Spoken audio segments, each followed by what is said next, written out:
Bonjour chers auditeurs, bienvenue à Culture et Politique sur Radio Courtoisie, Richard Haddad au micro avec Pierre-Henri comme tous les lundis à 17h30. Bonjour Richard, bonjour à tous les auditeurs, ravi de vous retrouver comme tous les lundis. Aujourd'hui au programme, l'avenir de la droite française après les élections du président des Républicains. Et puis nous allons parler du rapport accablant de la Cour des comptes sur l'école primaire. Oui, et son état désastreux.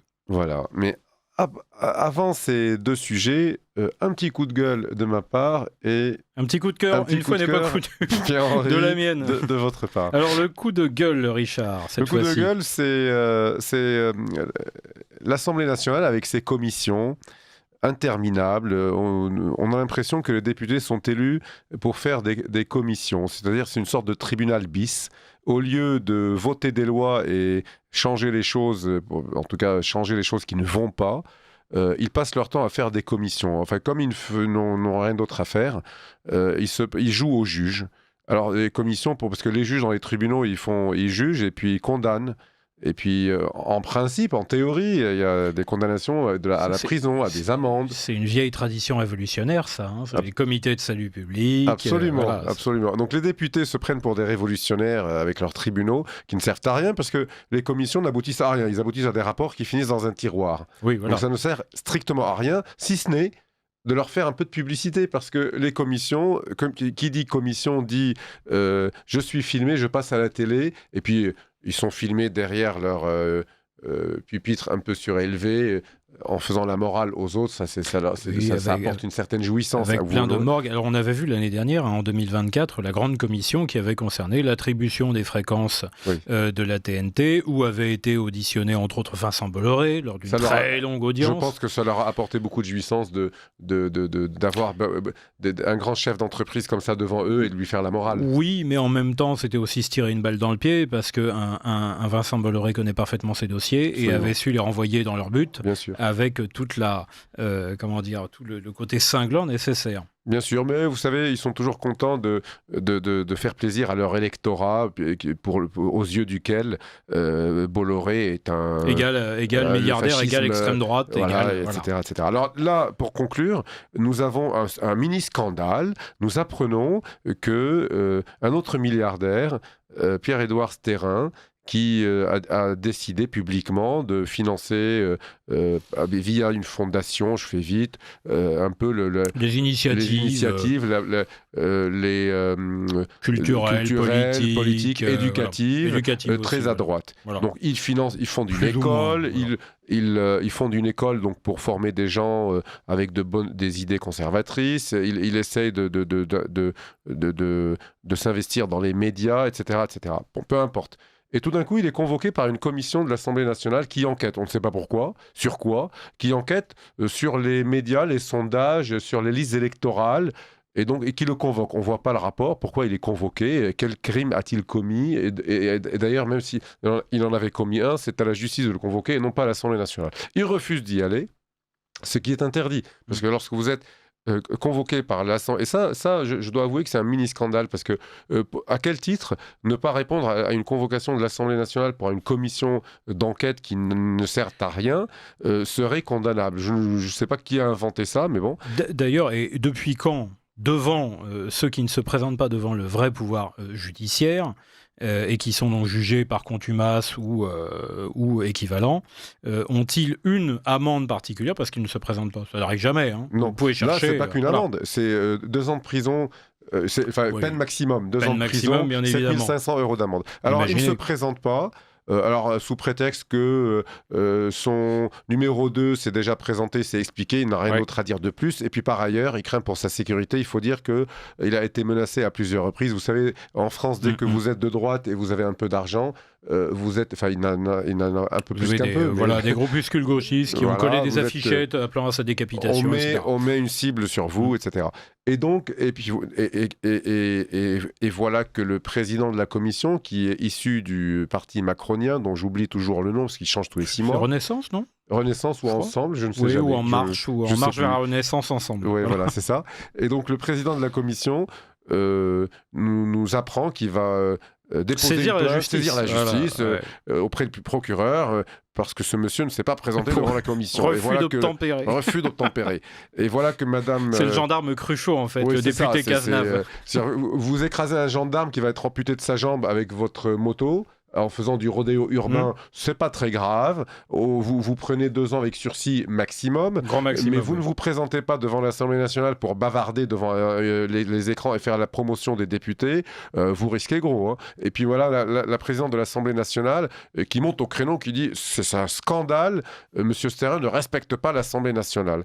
Eh bien, j'aurais bien aimé qu'elle soit aussi ferme avec les députés LFI qui brandissent des drapeaux palestiniens, qui insultent tout le monde, qui viennent à qui miment la décapitation de Macron. Oui, et qui viennent à l'Assemblée nationale comme s'ils allaient à une plage du bord de la Méditerranée.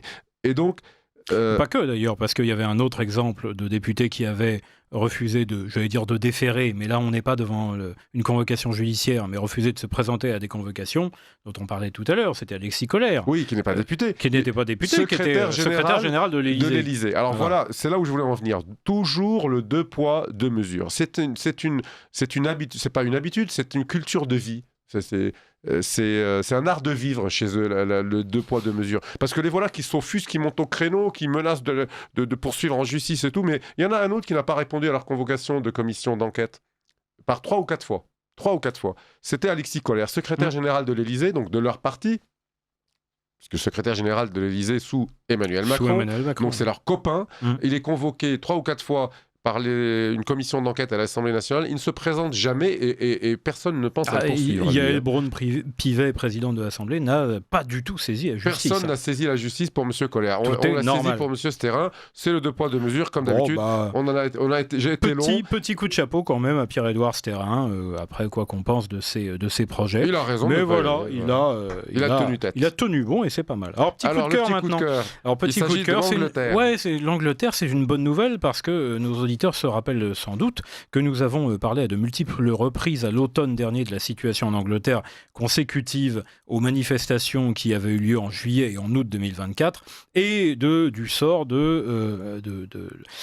militant Tommy Robinson, je vais y arriver, excusez-moi, et Tommy Robinson a été incarcéré à la fin du mois de septembre. Il a été condamné à 18 mois de prison à l'isolement total compte tenu des menaces qui pèsent sur sa vie en prison, qui sont aujourd'hui remplies de musulmans pakistanais pour la plupart ou bangladais qui ne lui veulent pas du bien.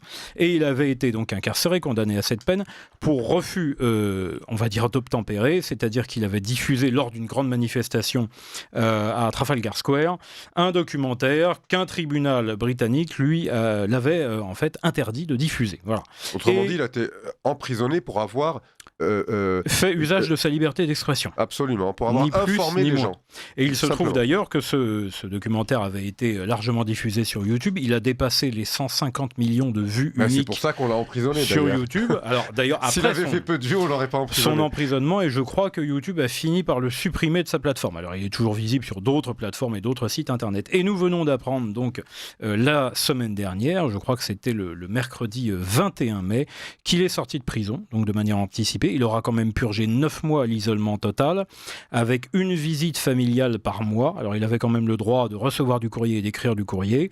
Et là, il aura purgé la moitié de sa peine à l'isolement. C'est une très bonne nouvelle, parce que, encore une fois, c'est un homme qui est extrêmement courageux, extrêmement juste dans son combat, qui a su fédérer des foules qui n'étaient pas du tout politisées avant lui, qui a su organiser des événements extrêmement marquants en Grande-Bretagne. Et la Grande-Bretagne est un pays qui est encore plus loin, avancé loin dans la décadence que la France. Et c'est dire si ça va loin. Et voilà, courage à lui et bravo pour cette sortie anticipée. On lui souhaite bien évidemment le meilleur. Alors, maintenant que le coup de cœur et le coup de gueule sont passés, nous allons évoquer donc l'avenir de la droite en France. Alors, on a fait tout un tapage dans les médias. Sur les résultats de l'élection du président de LR. Oui. Absolument. Donc voilà, c'est Bruno Retailleau, très bien. Et on est en train de faire... Victoire nette, ce qu'on appelle quand même une victoire nette. 75%, mais on est en train de nous expliquer, plus ou moins, que Bruno Retailleau a un avenir présidentiel, que la droite renaît de ses cendres, que voilà, donc tout est possible.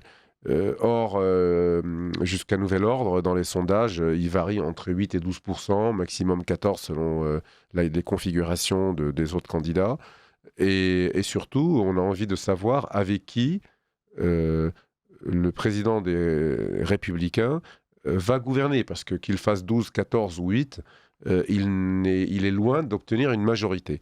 Alors, si jamais il n'est pas au second tour des présidentielles, on aimerait savoir pour qui il votera. À voter, oui, tiens. Mais je l'entends déjà dire, ni pour l'un ni pour l'autre. Oui. Donc très bien, enfin, ça, on ne va pas très loin avec ça. Les électeurs sont grands, etc. Voilà. etc. Voilà. Et si jamais il gagne, avec qui gouvernerait-il ? Parce qu'il n'aura pas une majorité à l'Assemblée nationale. Eh bien, moi, j'ai une petite idée, parce qu'il me semble qu'aux dernières élections législatives, il y avait un président des Républicains qui a décidé de faire alliance avec le Rassemblement national, et il y a eu un putsch contre lui. Ouais. Alors qu'il était le président en fonction, légalement élu. Et il a décidé de tenir bon et de faire son fort chabrol, et il a bien fait de tenir bon. Mais sauf que ça a abouti à une scission. Voilà, ça a abouti à une scission, il est parti.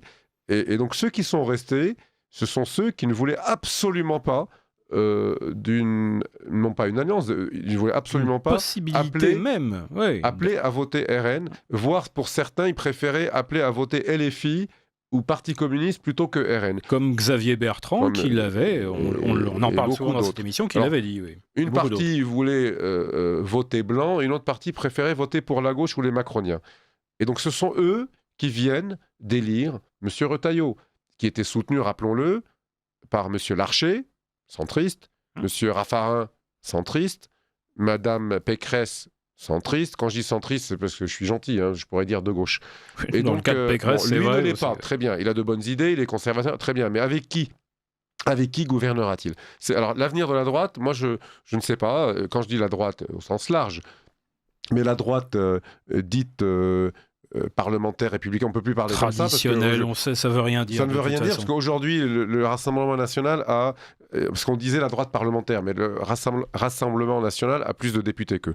Donc, quel est l'avenir Ce n'est pas clair, on ne sait rien. Et donc, je ne sais pas ce que vous en pensez, Pierre-Henri. Écoutez, d'abord, ont-ils, à votre avis, un avenir ? Et puis, si oui, avec qui ? De rappel, déjà, dernière présidentielle, les LR, 4,8%. Dernières européennes, 7%. Ça fait 2 fois de suite. Les avant-dernières européennes, c'était 8%. Les précédentes, c'était 7%. Malgré le talent... Avec M. Bellamy. Voilà, j'allais le dire. Malgré le talent et malgré les convictions, et il en a, de François-Xavier Bellamy, on était arrivé à ces résultats-là pour LR. Le problème d'LR, c'est que la scission de l'année dernière, qui a abouti donc au départ d'Éric Ciotti, elle est la conséquence de ce qu'est fondamentalement ce parti, c'est-à-dire un parti de notables centristes, où il y a d'ailleurs encore beaucoup, et il faut le préciser, d'influence de la maçonnerie, pas forcément du Grand Orient, mais de la maçonnerie, parce qu'il y a une bonne partie des soutiens de Retailleau qui en sont. On a parlé de Larcher, c'est un secret pour personne. On a parlé de l'humaniste Jean-Pierre Raffarin, qui en plus d'être stipendié par la Chine, est aussi stipendié par les frères Trois Points. Excusez-moi, ce parti ne ressemble plus à rien, sauf localement, parce qu'il tient encore quelques leviers de pouvoir dans les départements, dans les régions, dans les différents types de conseils. Mais en fait, ça fait 25 ans, c'est-à-dire même plus, c'est-à-dire depuis Jacques Chirac et depuis la transformation du RPR en UMP, que ces gens nous mentent. Ça fait 25 ans qu'on essaye de nous faire croire que Jacques Chirac était un président de droite. Il n'a jamais fait une politique de droite. Il a laissé la gauche gouverner pendant 5 ans sur 7 lors de son premier mandat. Après, on a essayé de nous faire croire que Sarkozy allait nous apporter la rupture. On n'a jamais eu autant d'arrivées d'immigrés que sous le mandat de Sarkozy. Et après, la suite nous a montré que la continuité était respectée, puisque c'était toujours pas d'ennemis à gauche, mais ennemis à droite. Donc, aucune volonté de faire un front commun contre le centre, la gauche et l'extrême gauche, et y compris quitte à s'allier avec des communistes pour des élections locales ou à appeler à voter pour eux. Donc pourquoi croire des gens qui nous mentent depuis 30 ans ? Pourquoi penser que demain, comme les alcooliques qui disent demain j'arrête, ou les fumeurs, mais demain j'arrête de mentir et je vais vraiment être de droite. Tout ceci, en fait, moi, voilà, ceux qui étaient véritablement, je pense, de conviction sont partis avec Ciotti.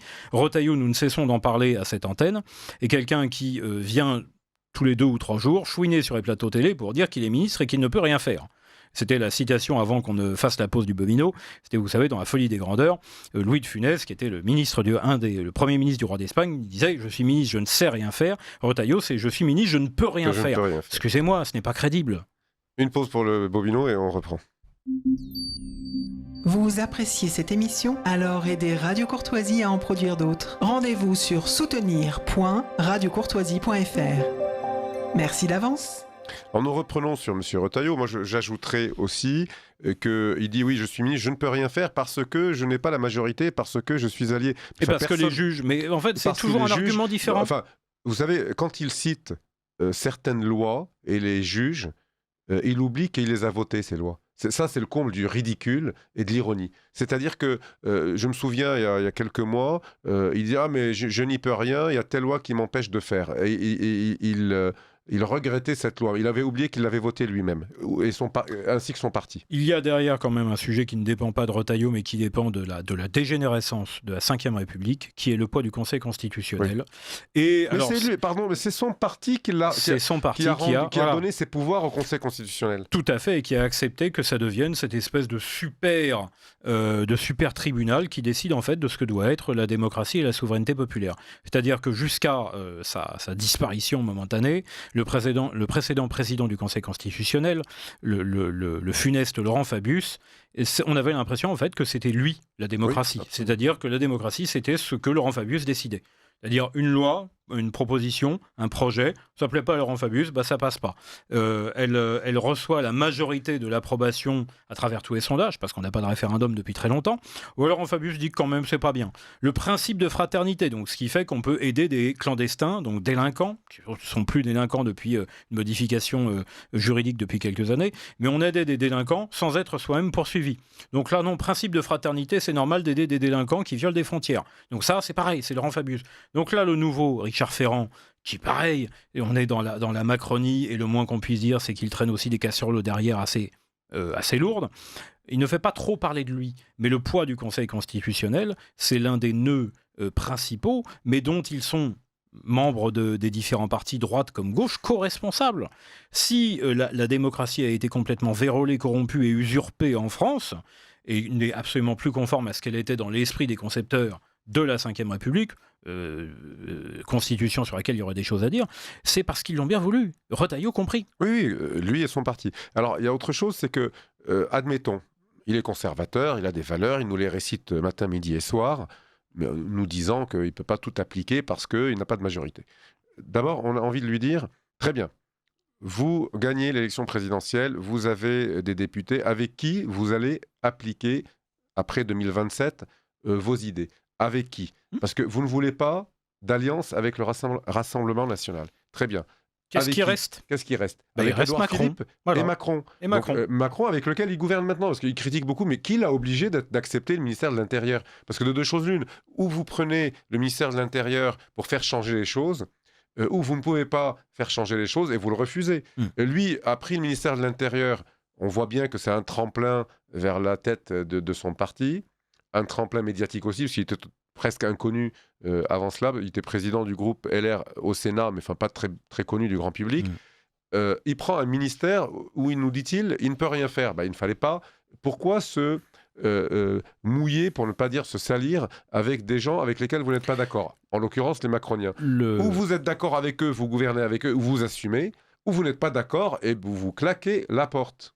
La semaine dernière, à la suite justement du vote interne à LR qui a porté Bruno Retailleau à la tête du parti, nos collègues de la matinale de Radio Courtoisie ont accueilli donc un représentant jeune, je crois, jeune LR, dont le discours était très clairement un discours d'ouverture vers Édouard Philippe et vers ce que l'on appelle la Macronie en général. Vous savez, c'est la ligne officielle. En ce moment, Édouard Philippe est en train de durcir... Tout ça, c'est une comédie dont vous avez décrit un peu le cheminement il y a quelques minutes. Édouard Philippe a bien compris que pensent les Français et quelle est la stratégie à mettre en place. Et ça fait quelques jours, même pas 2 semaines, qu'il est en train de durcir le ton petit à petit. Après nous avoir expliqué toute la modération qu'il faut appliquer en France, après avoir soutenu les communistes, après avoir copiné avec les islamistes au Havre, etc. Problème. Tout d'un coup, là, il se durcit. Et pourquoi ? Parce qu'il a compris que seul, il n'y arrivera pas. Bien évidemment, mais c'est pas parce qu'il se durcit qu'il arrivera à quoi que ce soit, parce que Wauquiez... Non, mais il durcit en parole. Voilà, en parole. Wauquiez s'est durci en parole, il n'a fait que, 25%. Oui. Donc, non, mais lui, il se durcit... En fait, c'est un peu... Il y en a un qui va se modérer un peu, il s'appelle Retailleau, il y en a un qui va se durcir un peu, il s'appelle Philippe, et puis ils vont se rejoindre. Et tout ça se dissout dans le même marigot central. Voilà. Alors, dernière hypothèse, admettons que par un miracle incroyable, après un pèlerinage à Lourdes, M. Retailleau, qui est très catholique, nous dit-on, remporte la présidentielle et les législatives. Très bien. Alors, on n'a plus besoin des macronistes, plus besoin du RN. Il gouverne tout seul, ce grand conservateur, avec son propre parti. Avec qui il va gouverner avec son propre... Comment il va appliquer ses idées conservatrices avec M. Xavier Bertrand, avec Xavier Bertrand, avec Valérie Mme Pécresse, avec M. Larcher. Et c'est donc, avec ça qu'il va gouverner. Qu'est-ce que ça donnera ? Ça donnera du Sarkozy et du Chirac. Parce qu'à part M. Retailleau... Qui pense comme lui ? Qui pense comme lui dans son propre parti.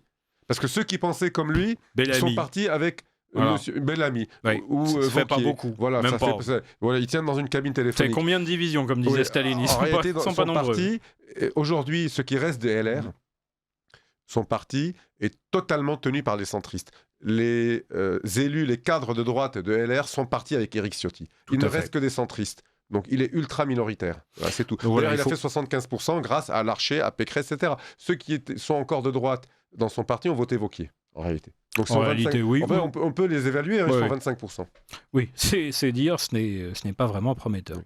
On va peut-être passer à notre dernier sujet. À votre sujet. Et non des moindres. Parce que vous êtes dans l'éducation nationale, Pierre-Henri, et vous connaissez parfaitement ces sujets. Donc, le rapport de la Cour des comptes sur l'école. Alors, la Cour des comptes, c'est un peu comme les commissions d'enquête de l'Assemblée nationale. Oui.